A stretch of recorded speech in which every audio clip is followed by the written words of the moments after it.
All right, fantastic. So then let's get started. So last time I did most of the speaking, which I thought was unfair. So thoughts, questions, ideas, comments? Even though it's 10 years old, I think it's a delightful text. Thank God it washed all of the pinker out of me. They're still evangelicals, but they have a grasp on something else. Okay. So when you say that they wash the thinker off you, what specifically are you?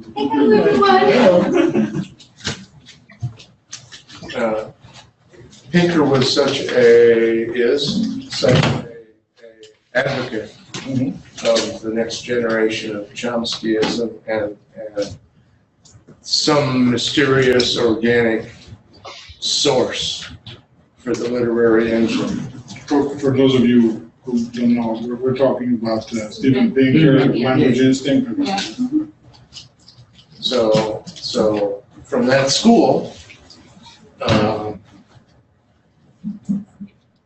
all of the community is seeking to find this organic root and learning engine that is inherently biological, that we're born with, and regardless of the culture and or perhaps even the species, they've got it categorized down to a number of animals. They're hoping for this thing, and they want to encapsulate it and put a wrapper around it and define some absolute terms on how it works.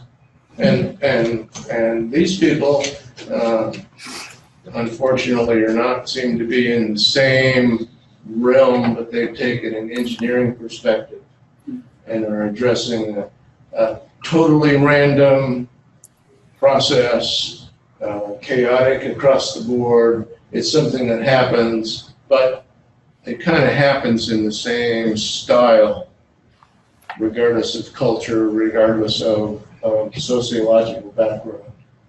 And so I particularly enjoyed that. It's definitely a different approach. Yeah. And, and they are very clear about that. It's like, so make no mistake, we're not generative linguists. It's like it's a different approach. What happened? We lost him. Still recording though. Yeah. Well, I'm thinking that what you're explaining is very clear to me when we're talking about first language acquisition. Mm-hmm. But I think that what they're thinking at the background of Larson and Freeman is second language acquisition. And the phenomena that they can explain in this theory, I feel that it's the variability that you have like a basic. It doesn't matter what type of classes, what type of context, there's a huge range of variation of the endpoint of your second language, third language acquisition. So I think that it matches more that context than first language acquisition. They chapter 1, they spend a lot of time saying first language and maybe second language, but they're not well grounded in second language acquisition. Yeah, but she's coming from there. Yeah. I couldn't tell. I mean, I think that actually, in a sense, it doesn't surprise me that this comes from the second language acquisition side, because the first language acquisition side is where the really strong arguments for the genetic origin of language come from. Because I mean, it's like, you have a very good, strong case, which I'm not saying is necessarily correct, but you have a very, very strong case for the argument that language acquisition is genetically programmed. Because for every language, it occurs in the same order, in the same way. There's steps. I mean, there's variation, obviously, right? Some children speak faster, some children But speak. again, with first language, later, you can etc. predict, you can do certain predictions, and normally that will happen. By the 2 years old, you have kids talking in 1 and 2 words, and that's across all languages. Right. Yeah. And that's where the origin of the argument, for the genetic foundation of language comes from, right? Then interestingly enough, Chomsky was never interested in the psychology of language, and that's the beauty of it, is that, Pinker is, has become almost as big as Chomsky in the sort of cultural impact. But in fact, Chomsky famously said, "I don't know and I don't care," when they asked him about, first language acquisition. I mean, he was maybe slightly more polite than that, but not much more polite than that. Because Chomsky, people forget, Chomsky's a mathematician. Okay, that is, he was trained as a linguist, and his first, the real research papers that he did, in the early 60s, are with mathematicians. So it's like, he explored a class of mathematical models that they applied to language, right? People don't quite understand how mathematical these models, in fact, are. Okay, so in a sense, it's like, well, so you've got your generative linguists who are then being interpreted by the psychologists as a theory of language acquisition, right? But in fact, the theoretical linguists are like, really? That's what my theory says? Okay, they're not really, really invested into that. Now, then you have in probably the 1990s, that's when I started hearing about it, you start having people who are actually looking for a language gene, for specific linguistic phenomena that are uniquely affected by genetic mutation, right, which would be your language gene. And they apparently found it. There are some phenomena that are sort of genetically encoded that you either have that mutation in your family or you don't. And if you do, you cannot process a certain kind of syntactic construction. And don't ask me, because I wasn't interested enough to actually memorize what it was. But the gist of I can probably dig up the article if you really are that interested, or somebody. Do you know? I don't remember, but you don't remember either. Yeah. You remember reading about it. Exactly. And so then there was this huge discussion, with the Piranha and Dan Everett, who had discovered the language without recursion. God help us. So that is also a huge thing, and I really wish that Dr. Pickering were connected, because she knows the Dan Everett story much better. I think she knows Dan Everett personally, too. But anyway, long story short,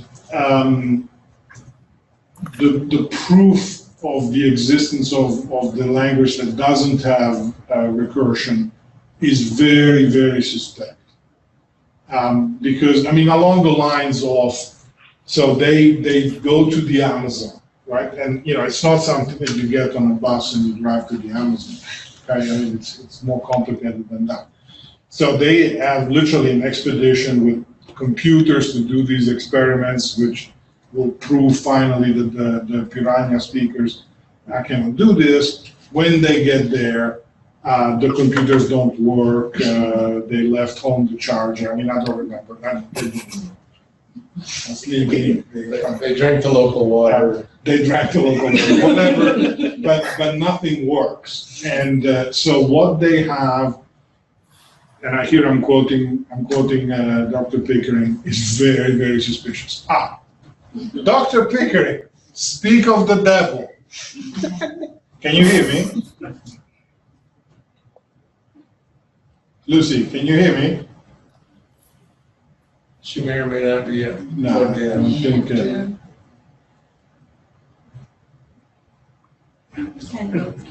She's transcribing. Can you hear me? Yes. Oh, all right. So tell us the Dan Everett in the Piranha story, because I'm trying to remember what the problems that they had. No context. Oh, so it tells me that the connection is unstable, by the way. So Yeah, well, if we can hear you, but very soft. hold on, I might need to Let me see if I can turn up the volume.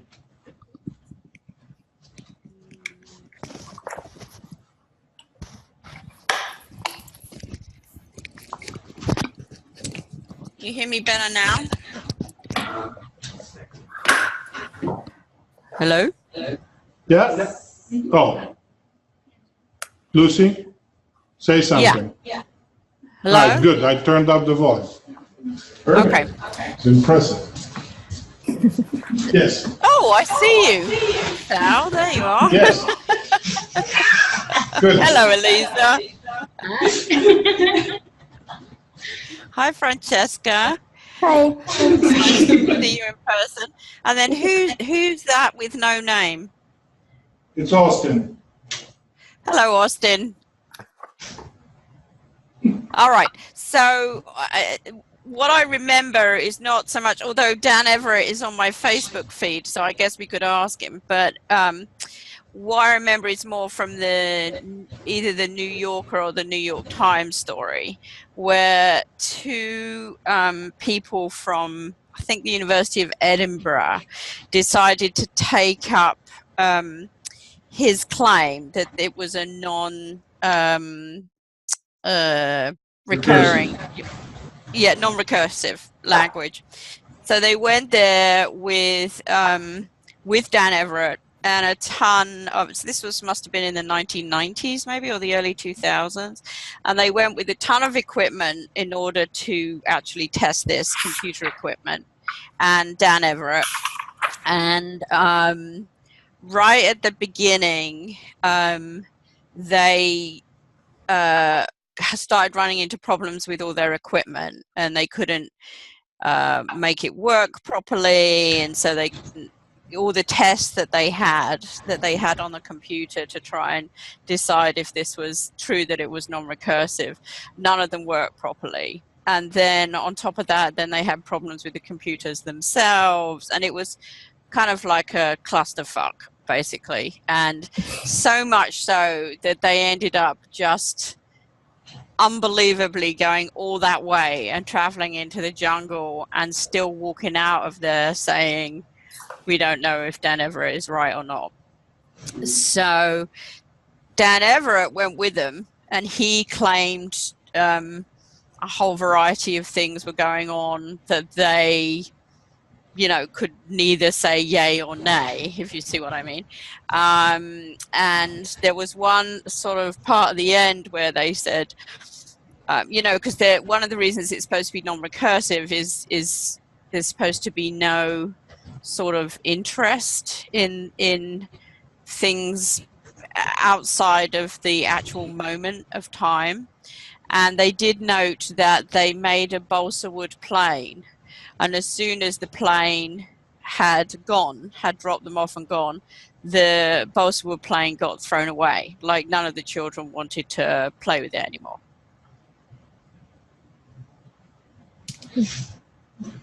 All right. That's it. So my theory was that they left the charger at home for their laptops. Yeah, no. They did. They had a whole series of things where you were reading the article, which is an incredibly long article actually, and which I have because I use it in my undergraduate I used to use it in my undergraduate English, so I'll have to find it, so we can Right. scan it. And the My other main question thing- that just occurred to me is they must have had a really long extension cord. Well, I mean, the whole thing was really ridiculous. It's like you're reading this whole article and you were like, really? You can have this many problems? Like, you know, they'd put together a particular kind of test, and then Dan Everett said, well, they're never going to be able to do that test because that's not how they view the world, you know, whatever the test was. And, you know, I mean, it was just, I mean, the whole thing was insane. Yeah. Right. But I mean, the basic question that I have, and I don't know, but by the way, do you know Dan Everett personally, or No, talk but to you him? know who does. Well, you know who does. The reason he's on my feed is Viv Evans. Oh, okay, yes, And you okay, can explain. right. That's Why the don't you connection. explain to everybody who Viv Evans is and why he would be in touch with that? And in fact, Dan Everett seems to be Viv Evans' sort of, you know, Confidant. yeah, and Viv is clearly a disciple. But Right. so you can explain to everyone why that might be. Well, so Viv Evans was a graduate student with Lucy at the same university in Florida, right? Yeah, so they started graduate school together. And then he went on to do cognitive linguistics.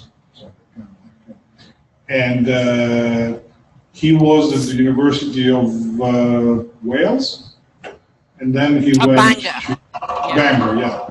And then he went somewhere else that I don't remember. And he's currently actually not affiliated with any university. He's written many books about cognitive linguistics, but his latest work is about emojis, right?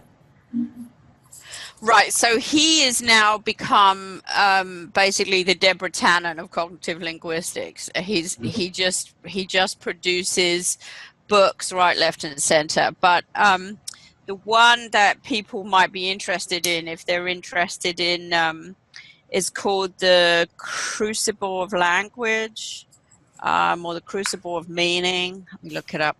And it is a sort of direct, I don't know how many of you know Steven Pinker's original stuff. Yeah, that's how we started talking about this. Language Instinct. Okay, so Language Instinct. So Viv has done a sort of pretending I'm Steven Pinker, but from a cognitive linguistics perspective book called either The Crucible of Language or The Crucible of Meaning, and has decided that, you know, so now he's off on his own. Yeah, Crucible of Language is called. It's published by, I'll find it in a second. So now he has his own agent. He's one of the few linguists in the world, I guess, with Deborah Tannen, that in fact has a literary agent, and is going off to be a famous linguist.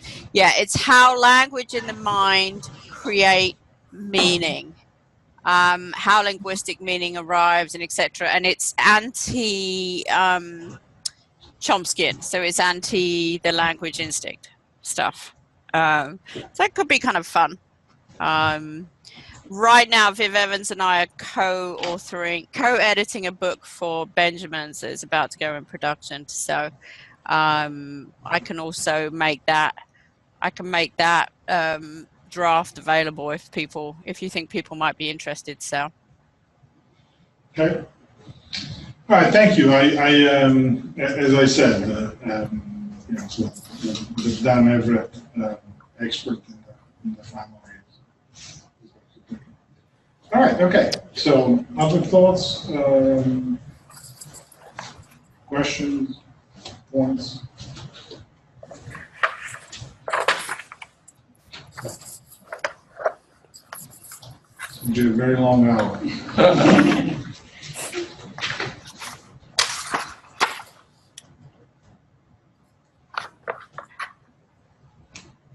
Yep, the New Yorker.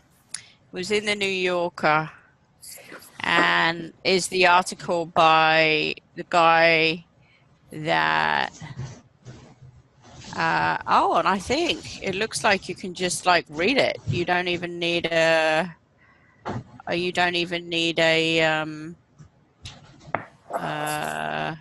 way to get in.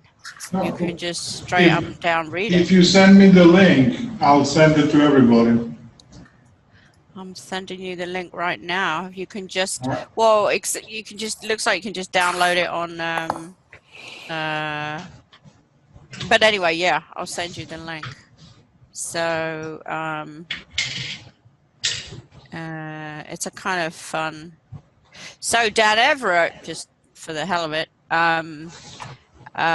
was chairman of the Department of Language, Literature and Culture at Illinois State. And then they all decided he was going a little bit off his rocker. So he lost that job. So where is he now? I think he's another one like Viv. I think he's doing his own, doing his own thing now.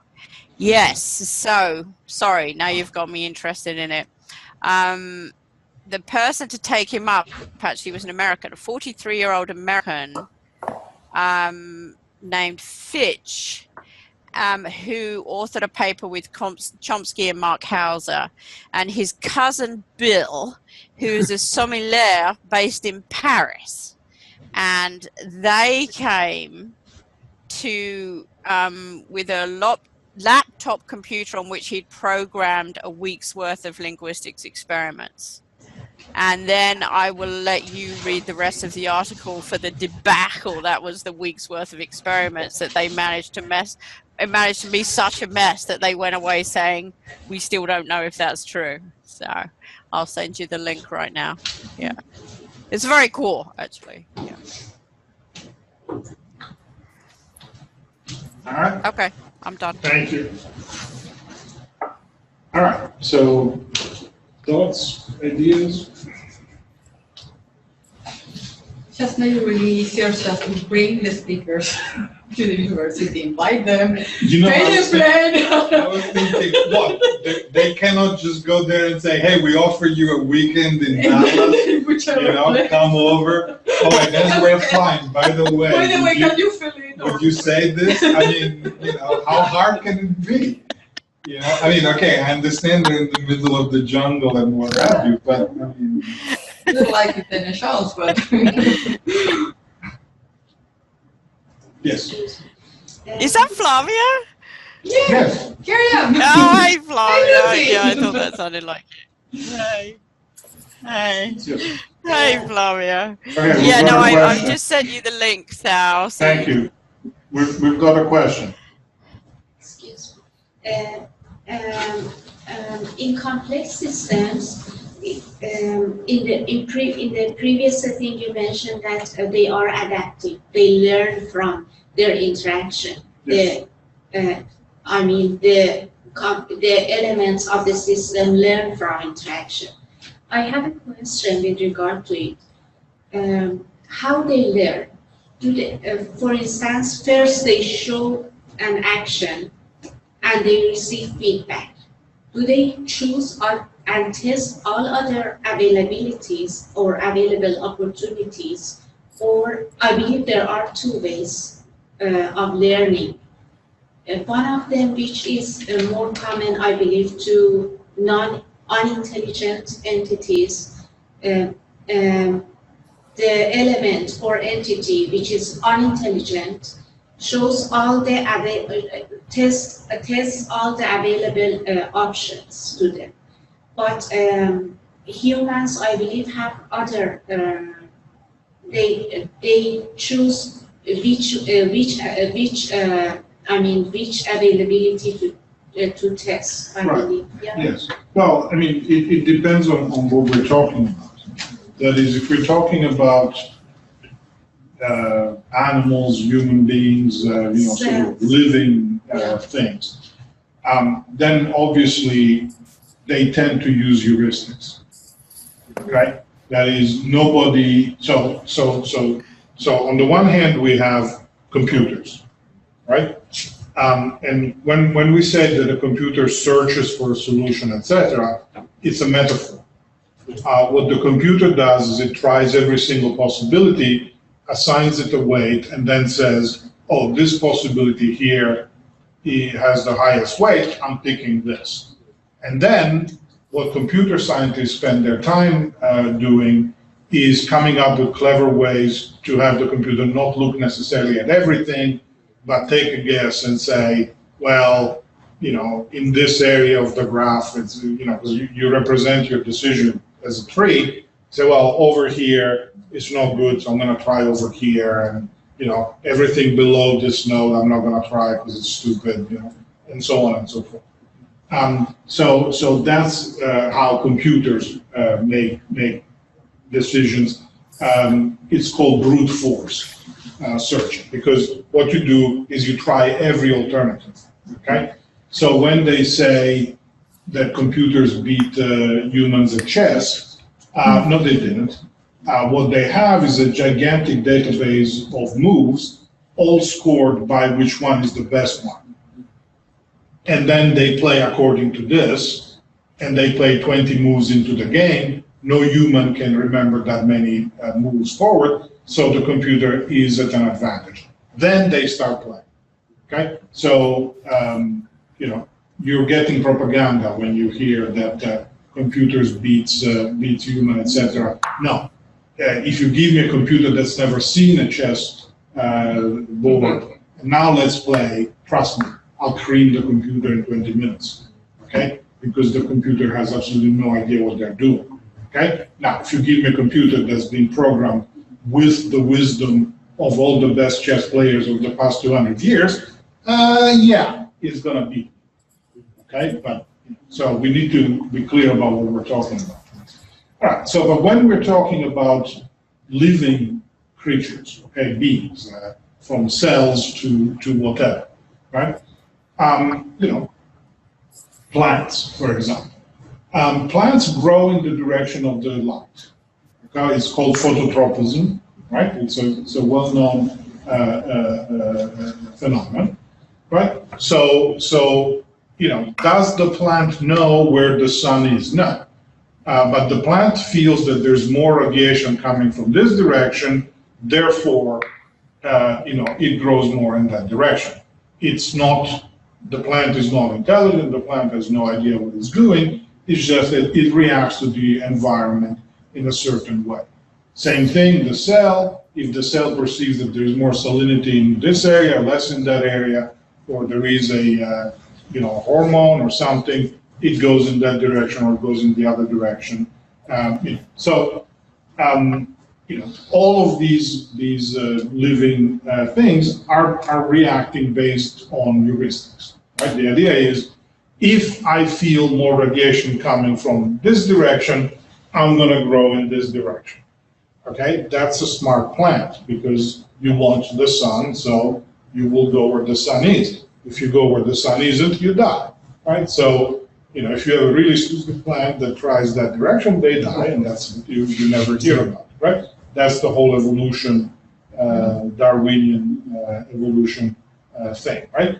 That's why we are so adapted to the environment, because all the non-adapted people died before having children, right? So that's why, oh, look at that, you know, human beings are perfectly shaped for this planet and this condition. Of course they are, because all those that weren't shaped died, right? You know, I mean, it's a you know, fairly straightforward thing if you understand how that works. So the answer to your question is yes. We always we never search blind. That is only an abstract mathematical computational idea. We always search according to you know, basically heuristics, which then can backfire, right? In the sense that you know, there's a whole field now about basically biases, which says, well, normally the last thing that happened is the most important. Right? If somebody tried to shoot you, that's really important. So you should pay attention to that rather than the fact that, 5 years ago someone else, tried to kiss you, right? Because that one is far away and this one is really close, right? So you pay attention to that.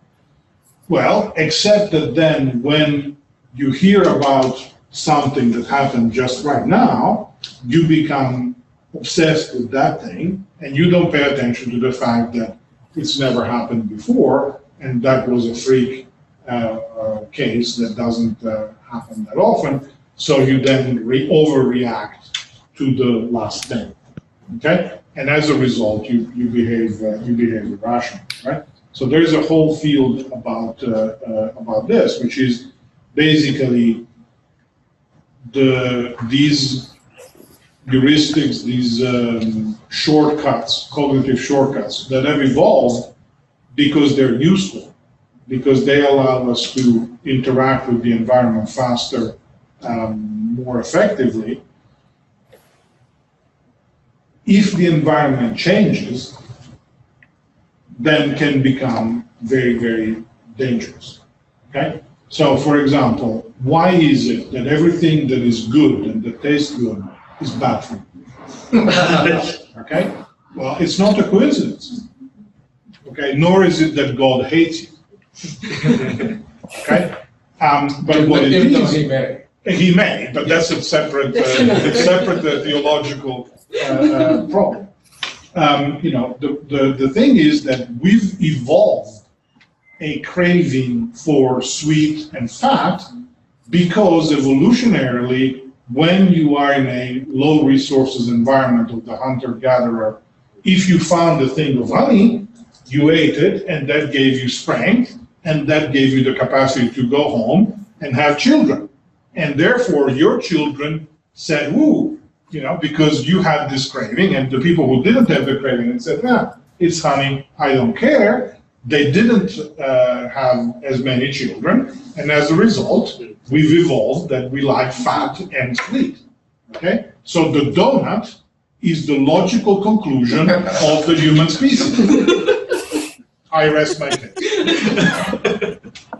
God is a donut. Excellent.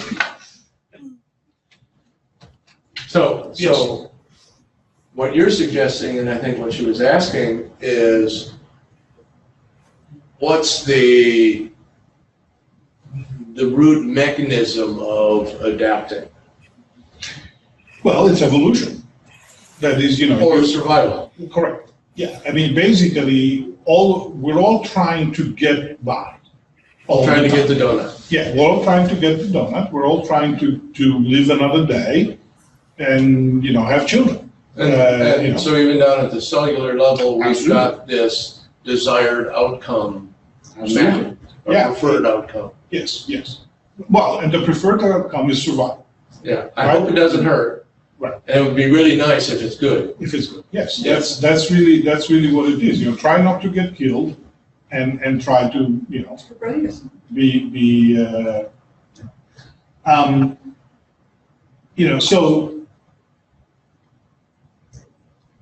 So that's what makes the complex system approach particularly cogent, at least to me, because it sees culture, right, as part of the complex system, right? Because it's not that you suddenly say, all right, so we've got evolution that we understand pretty well how you go from, single cell organism to larger, because that allows you more mobility, more capacity to do this. Then you develop, eyes because it allows you to move around and see things, and you develop arms because then you can grasp things, and so basically you get an increasingly complex and sophisticated organism because it survives better, right? I mean, an amoeba, they cannot really do much to improve its capacity to survive. A human being can say, "Oh, it's getting cold. I'll put on a sweater," right? And that's what you do, right? Animals do the same thing. They develop techniques to improve their chances of survival. So culture, then seen in this perspective, becomes part of the system, right? So then it takes a life of its own, and so now you have cultural rules that happen, and interestingly enough, even within the culture, you then see the same kind of mechanisms that you see in evolution, etc. So you probably have heard of memes, right? You see them on the internet. What you probably don't know is that the concept of memes started out as a cultural unit, like a gene, but it was a cultural gene that basically tries to replicate itself. Okay, there's a guy named Dawkins. Richard Dawkins. Dawkins. What? Yeah, Richard Dawkins, yeah. Richard Dawkins, okay. How do you spell his last name? I think it's Dawkins. Thank you. Who wrote a book called The Selfish Gene, in which basically he said, well, what evolves is not human beings, it's genes. The genes are trying to make sure that the genes, survive, right? And so then, we invent culture, but really what we invent is these memes that then, these are ideas, they're thoughts, that then try to perpetuate themselves, okay? Then in a strange turn of fate, the whole idea of meme ended up being cats on the internet. There is poetic justice. I never liked the thing of the meme because I always felt it was just a metaphor, whereas they took it seriously and literally. So I think it's poetic justice that it ended up being grumpy cats. But there is the point that I was getting to is that you actually have the same kind of mechanisms in culture. Is complexity evolves from simpler forms because it provides better outcomes. Okay, so language develops sometimes in the past 15,000 years, in the sense that we understand language. Okay, prior to full-blown languages the way we have, there must have been something else with which we communicate, okay? Because communication pre-exists language, okay? Monkeys communicate, all sorts of animals communicate. Some of them are pretty dumb, like my dogs, for example. My God, those animals are stupid. And yet they manage to communicate, okay? Painful, but true. So there is a jump. There is a discontinuity, if you want, a catastrophe, if you prefer. And that's where it gets. So is this discontinuity, for example, recursion? Okay, because if you look at nowadays, it's no longer popular. But 20 years ago, every textbook intro to linguistics had a chapter on the differences between animal communication and human communication, and they really went to town with this. I remember teaching it to undergraduates. It was that. That long ago. Yes, that's what I'm saying. It was before cell phones. I kid you not. How did we live? Sal. Yes. Sal, you remember that bonobo video I showed you? We should probably show him that at some point. Yes. Do you have any way of showing it? No. Is it online somewhere? Well, why don't you tell the story, the Reese's Pieces? So Georgia State University, which is where I was working at before, had the very famous Animal Research Center where Sue Savage Rumbaugh came out of. So I don't know if any of you have heard of her, but she was the one that pursued this notion of animal communication, of the fact that you could teach animals how to use language, and that this discontinuity that Sal was talking about, you know, is a lot smaller than we think. So she did it very famously with these bonobos, teaching them how to use a computer screen, a bit like you can do for autistic children and stuff. And Yeah, it was a symbol board, right? Yeah, Wasn't symbol it board. Yeah, like list symbols. Yeah. And and slowly she went off her rocker at Georgia State to a point where they like the mid 1990s, when I saw her at a AAAL convention, she was the keynote speaker, and she was like, literally half the room was like, this is complete BS, and the other half of the room was like, wow. And then I was super lucky because there was she was claiming that the title of her book was Bonobo People. Bonobo so people. Her claim was that the bonobos are just as intelligent and can communicate exactly like humans. They only, you know, are slightly hairier. Am I summarizing correctly? Yeah, basically. Yeah. So then she got she went off with the fairies basically, and was like, these bonobos are you know, real people, and you know, so slowly Georgia State kind of shuffled her off to the sideways, and by the time I got there she'd been shuffled off completely and gone to the Great Ape Center in Iowa or Illinois somewhere, and the research center had been turned into a place for psychology experiments with and physical experiments with rhesus monkeys, and that's why so this is called a place where you have rhesus pieces, because you breed is pretty horrible actually. You breed rhesus monkeys, and then you can use them for anything you want, or you can use bits of them for anything you want. So it's called a Rhesus Pieces Center. Yeah, sorry. Anywho, then just to make it even more horrible, tell them what happened to the bonobos after the whole thing. Oh, those poor things. Well, they ended up also with Sue Savage Rumbaugh at Iowa or wherever the Great Ape. You can Google it and find out where the Great Ape Center is.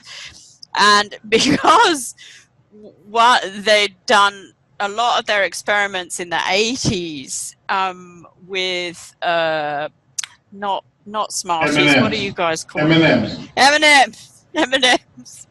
Half these bonobos developed terrible diabetes. They've all got diabetes. I know, it's horrible, but these stories are unbelievable, yet true. Yeah. So now these poor things are up in like Iowa, you know, getting insulin injections because they've got diabetes from having too many M&Ms in their experiment. Anywho, the humanistic marker. Going for the donut. Yeah. Right. We have which I will give to Sal, because I think you can just play it next week while you're there. I was super lucky. I got a graduate student who had been there back in the 80s when they started doing this, and had been one of the undergraduate student volunteers, and she at the language center, research center, with these bonobos. And she had been given this as a kind of, you know, thank you very much, and here you go, this video of these bonobos, you know, of Sue Savage Rumbaugh working with one of these bonobos in the forests around Georgia State University, around Atlanta. And that's the one that I showed Sal. That was just, I mean, Sal, you can explain what the... Well, so what the thing basically, was. it's Sue Savage Rumbaugh taking one of these bonobos. What's the name of the bonobo? I forget. But anyway, one of the bonobos I forget. on a picnic, right? And so they walk around, and he's got like a little backpack, and you know, and she's got some ground beef that she's going to fry in the pan. And so they make camp, and they sit down, and she's talking to the monkey, and she says, "Okay, No, honey, it's not a monkey." Paul, you know, whatever the name of the monkey is. I forget what it was. You know, we're gonna cook the meat here. We're Put gonna it in cook the a pan." hamburger. And the monkey grabs him and starts eating the raw beef. She says, "No, in the pan." Oh, good. You put No, it in the pan, Right. in the pan. Well done. You understood my sentence. And you're like, "Dear God, the woman Oh is my insane." God! Oh, Because it's like the I have monkey to has show you no guys. idea what it's doing. Yeah? It's I like it's have trying to- to well, eat the so- raw ground beef. Yeah, it's horrible. I mean, because you realize that this woman has lost. So you can't get this video. It's been yeah, it's so awesome. Yeah. So I yes, have to think bring that- it in and show you guys because it's funny. Yeah, but Yeah, so it's too funny, really. to go back to the point that I was making. So you have this discontinuity between primates and humans, right? So then the question is, what causes the discontinuity? So is it a genetic mutation, right? And that would be the Pinkerites, the Chomsky via Pinker idea, right? That is that at some point, one gene flips in a particularly clever monkey, and suddenly you've got us, right? Ta-da, there we are, right? We speak. You know, and maybe it's the gene that says, "Oh, look, I can put something inside something else," right? And then you have the cognitive linguists, for example, who say, "Nah, it's got nothing to do with that. It's you know, it's the same kind of you know, cognitive skills that you need to distinguish a rabbit that's moving on a field of grass. The grass is stable, static. The rabbit is moving. So that's your you know, your ground, and the rabbit is your figure, right? And so cognitively, the smaller moving thing stands out on the larger non-moving thing. Okay, so that's why nobody ever notices me, because I'm a larger non-moving thing. Right? so that's my theory. That reminds me of, I read So the about. cognitive link. Sorry. Oh, sorry. That reminds No, me go that I read about these studies where they had macaques as a type of monkey, and they manipulated their vocal cords so that they could produce language, but they discovered basically that their brains are not ready to produce language yet. So their vocal cords were ready to do it, but their brains were not. Oh, interesting. I never heard of that. No, I never heard of that, and to be honest with you, I'm skeptical, because the problem is not the vocal cords, but the position of the larynx. The most monkeys have. I'm not a monkey primate. I don't even know the difference between monkeys and chimpanzees.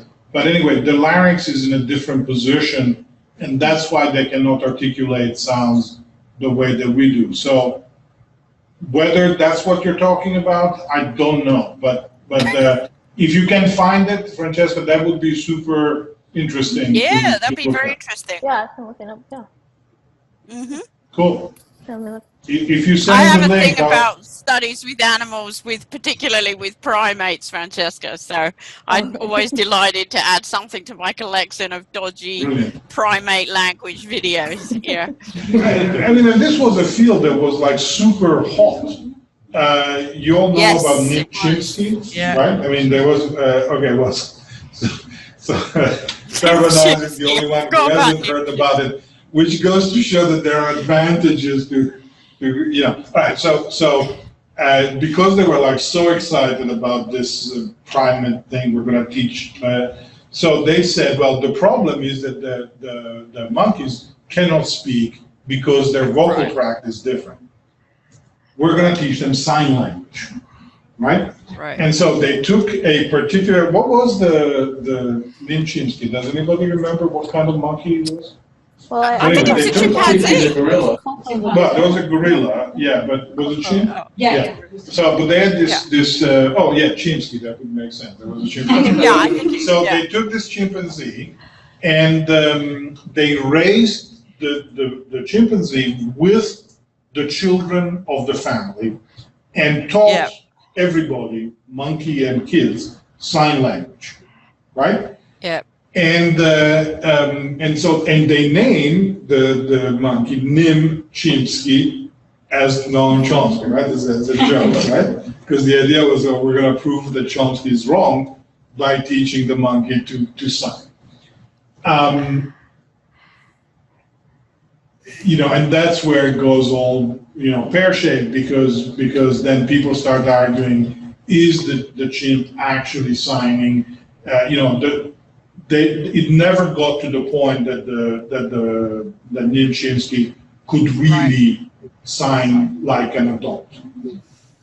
But then people say, yes, but the people that trained them, they kept changing them because they were graduate students. What did you think? And so every semester was a new graduate student. That confused the monkey. Then there was Coco. There was another thing. That was a gorilla. Apparently, Coco has had abstract conversations using signs that nobody has taught her. I've read all sorts of stories, but you read these stories on CNN, for God's sake. So you're like, it could be anything, okay? I mean, it's like somebody said, and I don't remember who it was, that you read on the newspaper and you say, well, that's pretty reliable, until you're an expert in whatever it is that the newspaper is talking about, and then you say, these people have no idea what they're talking about, right? So, So Sal, Yes. I think one of the reasons, and you're going to find this if you read the Dan Everett thing too, is that, and it was the same with Sue Savage-Rumbaugh, these people are true believers. So even though they are scientists, they have a hard time separating the two, because you could watch Sue Savage-Rumbaugh. She didn't start out like that, but by the time she had been at Georgia for 15 years, she had become a true believer. She was bound and determined to show, and the same with Dan. You're breaking out. Can you repeat what you just said? The same with Dan Everett. He started out life as an SIL, Summer Institute of Linguistics. There are people involved. He did all his training in Chomskyan linguistics. And then when he started doing missionary work, he became a true believer in the fact that there was this other idea and that he was wrong. And, so my point being that you think that you're talking about science, but when you start talking about this kind of thing and you start talking about people that are working with primates or Dan Everett, the science is always colored by this sort of... You froze. Wow, and repeat, like we don't have a Reese's Pieces. I'm sorry, but we lost your last, from when you said the science, and then we lost you. Hello? You've lost language, Lucy. Sorry. Now we lost I agree. There is a point where, if the Coco story is true, why nobody else could reproduce that? Well, That would be my first question. Sure. Why? There was just only one gorilla able to do all these things that he's supposed to do. and it could be, there's I agree with you. I agree You with can't. you. We But don't then have there- enough to reproduce. You know, no one has a Reese's Pieces lab, right? So they can't. These things are not reproducible in the same way that our typical linguistic experiments are reproducible, which is part of the problem. But not even close, that's the thing. Right. Not even something to say, okay, we can kind of compare. Sure. It's just one case. And You know, I mean, there's another thing, which is, and I forget where I heard the story, but it's a great story. It must have been at Purdue. So in the psychology department, you had to do an experiment where you had to train a rat to go through the maze, right? And so you had the semester, and at the end of the semester, you went with your rat and you put it in the maze, and if the rat made it out of the maze, you passed the class. And if it didn't, you failed, because you were supposed to train the rat, right? I mean, it's behaviorism, right? So this particular student, the rat doesn't do anything, right? And the student appeals, so fails, and then the student appeals the grade and says, my rat is stupid. And they took the rat in, and the professor said, okay, now I'm going to show you that you are stupid because you didn't do your job properly, because I'm going to train the rat to go to the maze. And then 3 weeks later, called in the student and said, okay, you passed because the rat is stupid. You know? So you actually, well, which is a great story because you know, it proves that stupidity exists across, you know, you think it's only humans that are credulous. No, animals too. So that's, you see, when I say my dogs are dumb, that's what I mean.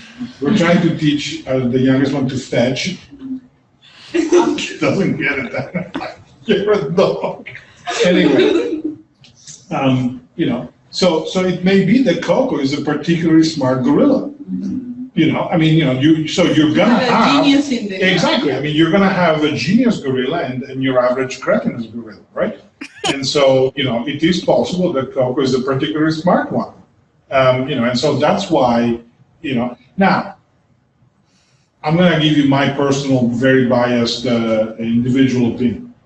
I think that what the discontinuity has to do with two things. One is memory. Okay, in other words, that you have to remember a very large amount of things in order to speak a language. Okay, I've got no evidence for this. This is just a hunch. Okay, but I'm generally right, so.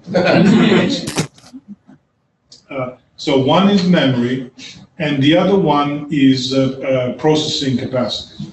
Remember the 7 plus or minus 2? That's your short-term memory, right? And you can keep 7 plus or minus 2 units in your brain at the same time.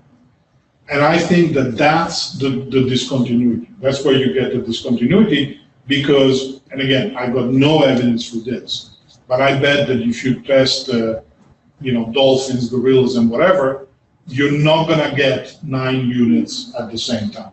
You're going to get 2 or 3, you know, and if it's my dog, you get half. By the time you throw the ball, the dog goes in another direction. And you're like, no, this isn't working. That's true.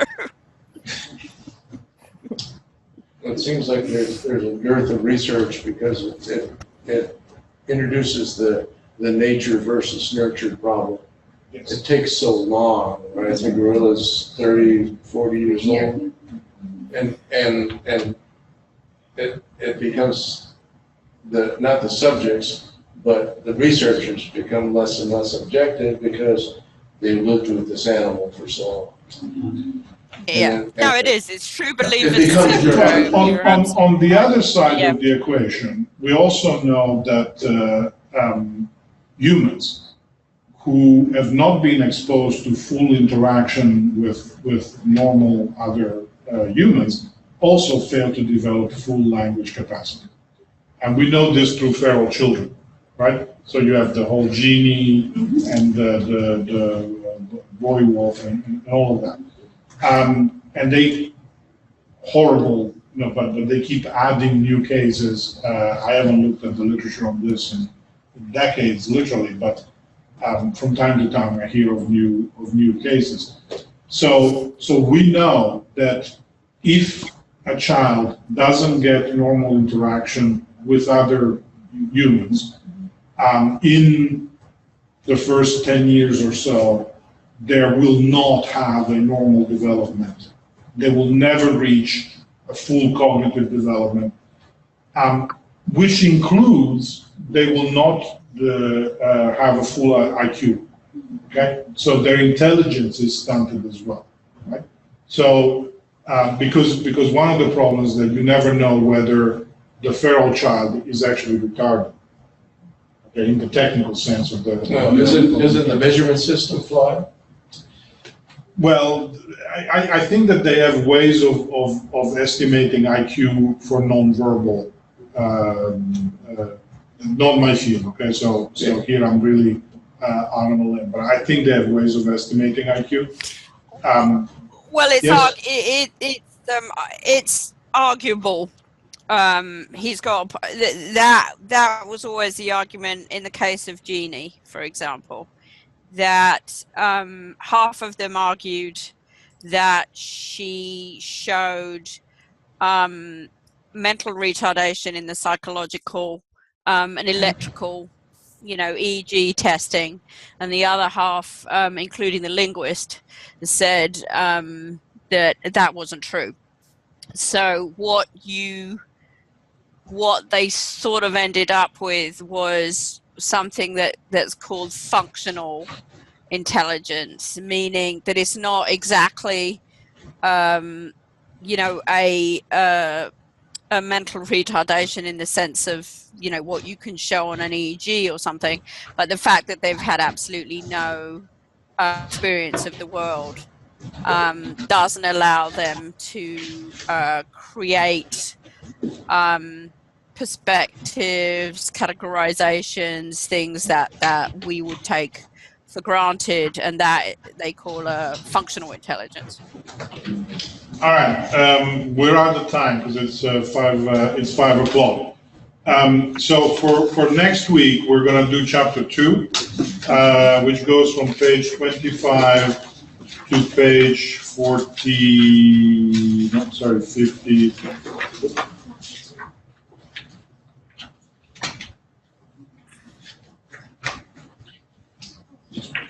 42, yes. All right, so, and that's like hardcore. It's the definition of complex system. Okay, so fun times. All right, see you next week. Bye.